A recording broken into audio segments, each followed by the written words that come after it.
Hello, everybody. Welcome to another episode of The Copy Corner with Terry Schilling and Dan Marzullo. This is our corner of the internet where we're talking about copywriting, digital marketing tips that can help you build a business and write the message that is attracting your ideal customers over and over and over again. One more for good luck there. Dan, how are you doing today, man? Look at this setup you got here, man. You just look all professional. You got the mic hanging down from the ceiling. I like it. Oh, yeah. Thanks, Terry. I had to get on your level, man, and upgrade to the Yeti. Man. I think I dropped my other mic too many times. It was starting to sound like crap. So, well, you got on my level, and then you went up another level with all the extra equipment there, man. I like the look. Just trying to be prepared for this Copy Corner podcast that comes out, you know? This is a big one today. We are going to talk about something a little bit somber, something that happens to everybody, no matter what level of marketing you're in, copywriter, freelance writer, content writer. How to handle losing a client. And it's tough, Dan. It really is.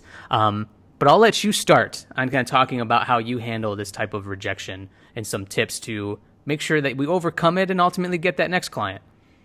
Yeah, sure thing, Terry. I think everybody faces this, right? It doesn't matter where you're at in your business. It's going to happen.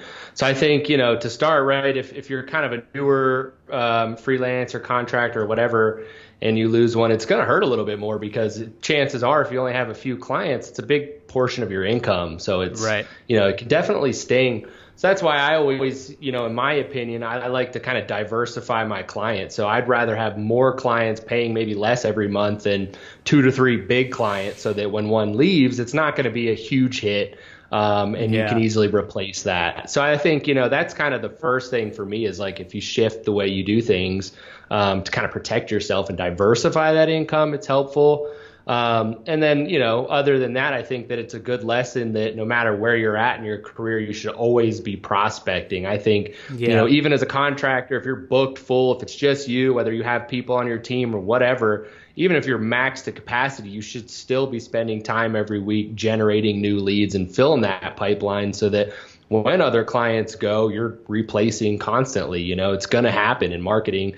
Client turnover is huge. So keep yourself in a position to where it's not going to affect you. You know what I mean? Yeah, definitely, man. And there's definitely some processes that you guys can put in place as far as having like a scheduling service to schedule prospect calls. So when the leads do come in, creating a content calendar where you're creating content to bring that awareness so people are finding you. And then, don't be afraid to say, I'm booked for the next month or two.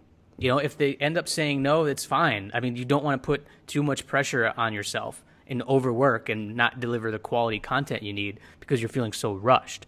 That's something that I've learned a lot and still learning today. I can say no a little bit easier now, but there's still some projects that come my way that I feel like could be a really fun and a good fit. But then I'm like, well, I need to tell them like I'm booked for, a couple weeks or a month out, but we can start this onboarding process now to get things started. That way you're still giving them attention. They're still feeling wanted and that they feel, confident you're going to deliver for them as well. But a lot of great points, Dan, on that.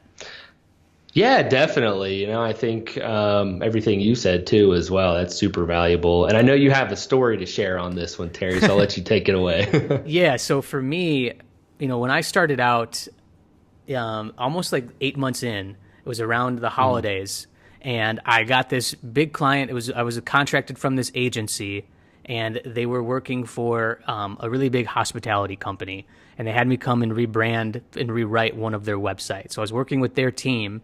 They did a lot of the brand discovery already, and I was handling the copywriting side of it. And it was a lot of pages. Felt good about, the structure. The person, the contact I was working with was super nice. Everything was going well. But then the writing started to happen, and I'm delivering this content, and the client was not seeing it, not happy with it, even though internally as the creative team, we felt good about it. And ultimately, my contact, the account manager said, Terry, thank you for all your hard work, but unfortunately, I think we're going to, eliminate your contract or, whatever, disband the contract. It's over, basically. Thanks for the hard work. And it was really tough because, again, this was my biggest contract. I was really looking forward to it. But at the same time, a lot of the revisions, it was stressful. And I was really hard on myself. And it really had me focus on a learning lesson here of just trying to figure out that maybe it's not me. like maybe the writing content I did could have worked for somebody else. Like it wasn't that poor from what they were seeing. There's other outside factors involved. So one thing I did and one thing I recommend is don't be afraid to ask your contact or your client what went wrong. What are some things that I can work on for next time and like to help out? And maybe in return it can help them how they handle relationships too. But she was happy to have that conversation with me, and we talked about some of the things. And what I realized was that a lot of it was just a time issue of relaying edits back to me, to the client, and they just thought it would be better to handle this internally. And they were struggling, trying to grasp what the client was looking for and needed more direction from them. So it really wasn't a standpoint from me. Like, sure, I wasn't delivering what the client was ultimately looking for, but there was a lot of other outside factors involved that she mentioned to me that just wasn't the right fit. I think that's important lesson for everybody, whether you're beginning or whether you've worked on a big contract and you lose it halfway. That just think about some of the things that like are outside of your control. Like maybe it wasn't the right fit for them. Maybe it's just not the type of industry that I can work in. Like don't be so hard on yourself that the work was poor. Would be one of my biggest recommendations for how to handle this type of rejection and losing a client. Yeah, well, I think that's great because, like you said, and it's not always your fault. And a lot of times clients, they don't know how to work with somebody outside of their internal team. They've never done it, and it might be just total chaos. They're unorganized. So like you said, you could be this killer copywriter, but if it doesn't line up and, they don't have everything together on their end, it can be hard to make it work. Absolutely. Yeah, man, that's such a great point because it could be new to them and it just... like you said, it wasn't the right fit for them at the time, and they didn't have some of the processes in place. I've worked with other companies where we've had to stop the contract, kind of after like the first round of drafts because I wasn't delivering what they were looking for. It just seemed like maybe they were too invested in it and knew what they wanted, and this was just an opportunity for them to see, and maybe they took it like we're just going to do this internally. There was no hard feelings for this specific situation, but again, it's just going to lead to the next yes. And Dan, I think we both can agree this is just another important lesson to get paid up front. If you're worried about losing the money, have 50% up front, what have you, make it non-refundable, but make sure that they can see the value in that upfront payment of all the things that you're going to do to try to make this go as smooth as possible. Because sometimes it doesn't end up working, and right. Make sure you have the contract and the processes in place where you're covered, of course. But it's going to happen. It still happens to us today, I imagine. Oh, yeah, absolutely. Yeah, and it's like you said, if you can get payment up front, at least if it doesn't work out, you're still not going to get burned and you can still get paid for what the time you've invested. I think that's important. Yeah. Because there's a lot of times where, that gets overlooked and then you're fighting with people chasing it down and it's just not a good scenario. Yeah, it's tough. It's tough if you've delivered that work. And again, have those things in the contract where if we do cancel that you'll refund or they still owe you the specific amount of money to cover yourself.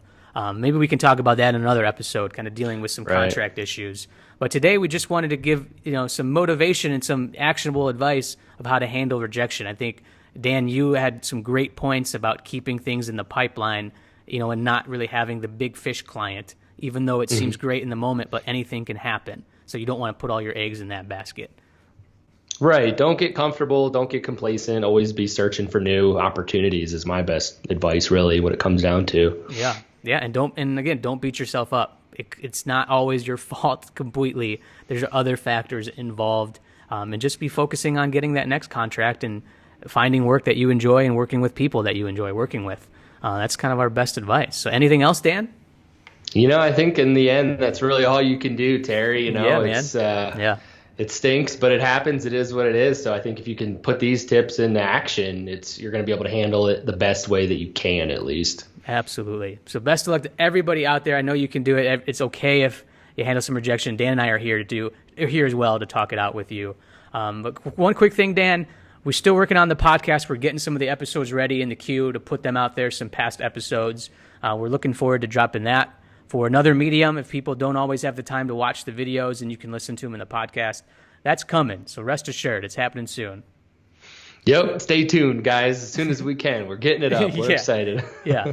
All right, everybody. Love what you do. Proceed with passion. And we'll see you on the next episode of The Copy Corner.